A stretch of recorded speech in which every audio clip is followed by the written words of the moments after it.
ৰাইজ, আমি হৈছোঁ গাঁৱৰ সহজ সৰল মানুহ। আমাৰ মনত একো বেয়া ভাৱ নাথাকে।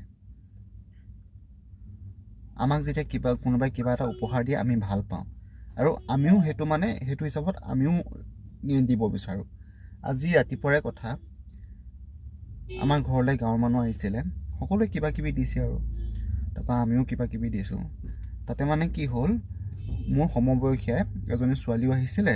তাৰপৰা ছোৱালীজনীয়ে মোক ৰুমাল এখন আৰু গামোচা এখন দিলে।